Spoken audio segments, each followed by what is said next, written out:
Então, começando esse pão, a gente vai pegar, como diz a receita, 2,5 xícaras de chá de farinha de trigo branca.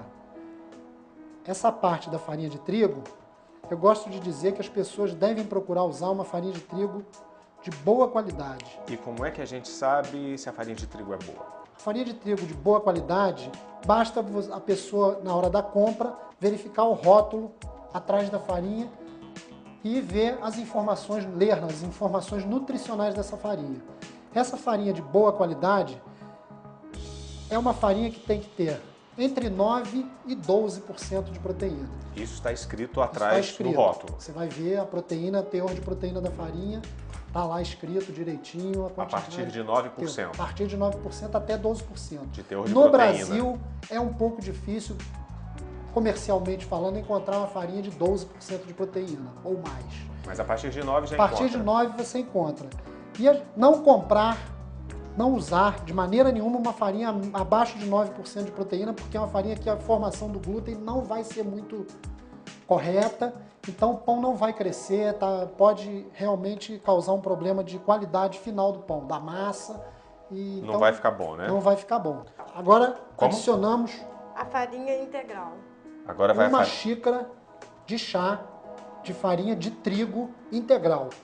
Lembrando que a gente está usando a farinha de trigo, mas você pode em casa, qualquer um em casa pode fazer substituindo a farinha de trigo por uma farinha de centeio, por exemplo. Sendo que a farinha de centeio, o pão, ela tem menos glúten. O glúten não atua com tanta uniformidade, com tanta performance boa quanto a farinha de trigo. E o pão, a massa fica realmente um pouco mais úmida. É um pão que o alemão gosta muito. Os alemães usam muito o centeio na massa. Bom, e agora? Agora a Patrícia está adicionando a massa, a farinha seca, 5 gramas ou meio envelope de um bom fermento biológico sebo. Esse fermento de saquinho que você encontra nas prateleiras de qualquer supermercado. Mistura-se os secos. É importante que esse fermento seja de boa qualidade. Um fermento bom, de boa qualidade. Você procure observar a origem desse fermento. De preferência, tem algumas embaladoras no Brasil que trabalham com fermento importado. Bom, já com fermento aí, tem que ficar misturando quanto tempo? Você mistura só até os ingredientes se incorporarem e ficar tudo com uniformidade como está aqui visto. Tudo misturadinho. Tudo misturadinho. O pão, essa parte aqui se chama misturar os secos. Porque aqui só tem os ingredientes secos. O sal não deve ser adicionado de imediato na hora em que a gente adiciona o fermento, porque o sal prejudica a atuação do fermento inicial. Ele pode fazer com que o fermento se torne inativo, alguma parte dele seja perdida. Corta o fermento, corta o sal. O fermento. Então a gente deve evitar o sal, deixar mais por último. Então vamos adicionar agora 1,5 xícaras de água de boa qualidade. Água mineral de preferência? De mineral sempre de preferência. E qual a temperatura dessa água? Temperatura ambiente. Temperatura ambiente. A água mineral, a gente deve usar água mineral para evitar que a gente adicione ao pão ingredientes que não são indesejáveis, como cloro, que vem nas águas que normalmente são tratadas em grandes centros, nas nossas grandes cidades. Então a água mineral sempre vai ser a melhor opção. Feito isso, uma espátula ou uma colher mistura-se bem essa massa. Essa massa deve ficar uma massa plástica, nem tão seca como está aqui, nem tão úmida demais. Ela não deve nunca ficar com sobra de água no fundo da bacia. Se preciso for, você adiciona um pouquinho mais de água. Ela vai botar 1/4 de xícara de água para completar um pouquinho essa plasticidade dessa massa. Se pôr água demais, pode Se botar desandar água a massa, demais, né? O pão vai ficar muito úmido. Agora tem que trabalhar um pouquinho só, dar um pouquinho de trabalho só nessa hora aqui de mexer. A massa daí é um pouco resistente. Se você, por algum engano, tiver colocado um pouquinho de água demais, achar que está um pouco, como eu estou achando que está um pouquinho plástica, Você pode, sem problema, adicionar um pouquinho de farinha. Uma pitadinha de farinha de trigo? Pode botar mais uma colher ou duas de farinha aqui para Vai ajeitando a acertar. massa. Para acertar. Isso não é comum ocorrer, mas pode acontecer da pessoa, na hora de botar um pouquinho a mais, não tem É até problema bom a nenhum. gente saber que pode ir corrigindo a massa, não É, tem problema. pode, não tem problema nenhum. A massa bem plástica, você se observar no fundo, vai ver que não sobrou água no fundo. Tá aqui como essa massa deve ficar. Bem elástica. No fundo vocês vão ver que ela não tem água no fundo, ela não está úmida demais. Ela está úmida sem excesso. O ideal mesmo é até bater numa batedeira. Batedeira? Com certeza. Se tiver uma batedeira em casa é melhor.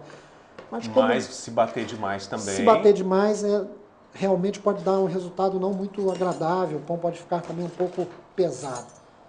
Agora já pode adicionar o sal. Né? Agora sim, você vai adicionar uma xícara de chá. Fica também essa parte do sal um pouco a critério das pessoas. Uma colher de chá. Uma colher de chá de sal marinho. O sal foi por último, né? O sal foi por último. Não pode pôr antes. Não pode pôr antes, porque você vai certamente vai prejudicar a ação inicial do fermento nessa massa. Agora vamos adicionar 2 ingredientes enriquecedores dessa massa. 2 colheres de sopa de farinha de linhaça a essa massa. Quem não tiver a farinha de linhaça, pode perfeitamente pegar uma quantidade de linhaça e triturar em casa com liquidificador, que vai dar a mesma farinha. Mexendo sempre para incorporar, está bem incorporado. Agora adicionar uma colher de sopa de linhaça semente. Quem não quiser usar a farinha de linhaça, pode perfeitamente usar 2 colheres de sopa da linhaça semente. Ao invés de usar uma da farinha e uma da semente. Bom, a nossa massa está pronta então? A massa está pronta. E agora, vejam que é muito fácil, a massa ficou desse modo aqui, seco da maneira... Bem elástica, né? Bem elástica, seco, não pode estar úmido demais. Ó, bem elástica mesmo, né? Essa massa você vai cobrir ela com um pano úmido, levemente úmido ou seco, e um prato. Eu normalmente uso um prato. Bota-se um prato em cima da tigela e vai à fase de descanso. Esse pão agora vai descansar por longas horas até ir para o forno. Quanto tempo? 18 horas. Ninguém mexe, ninguém põe a mão, mexe. Temperatura ambiente, ele fica agora aqui 18 horas descansando. Sem pegar sol. Sem pegar sol, um local arejado, protegido de umidade, protegido da luz solar direta. De preferência uma bacia fechada, sem ser incolor, uma bacia desse modo como está aqui. Beleza, esquece a massa então agora. E agora acontece o que então? Agora a Patrícia vai informar aqui enfarinhar, tem que untar as formas, pode ser feito, ela vai fazer com manteiga, de preferência usar manteiga sem sal, procurando preencher bem os espaços, espalhar bem, que esse pão, assim como todo outro pão, pode acontecer da massa ficar aderida nas paredes da forma. E aquelas formas que não grudam o produto? Pode ser usada a forma de Teflon, é uma forma até mais apropriada. E tem que untar também? Não precisa. Um pouquinho de farinha, muito pouco. Tá bom. Não precisa deixar batendo bem as laterais, procurando fazer com que a farinha cubra toda a superfície untada, porque o pão, depois que cresce, a massa cresce no forno, ele vem até a superfície. Vamos completar com cuidado aqui, preenchendo com metade da massa a forma. Essa metade da massa vai um pouco acima da metade da parede da forma. Feito isso, espalhar um pouco aqui com a espátula, a colher que estiver sendo usado. A Patrícia vai colocar no topo da massa. Lembrando sempre, Welter, que a gente faz esse pão. Eu estou fazendo esse pão, que foi esse primeiro que eu fiz, que foi um pão de linhaça.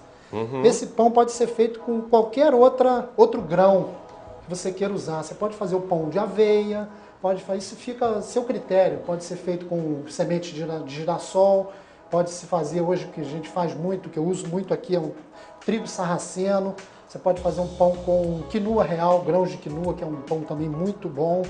Quer dizer, essa massa é só a base, né? Isso é só a base. Você pode ir criando. Então você pode criar a sua vontade.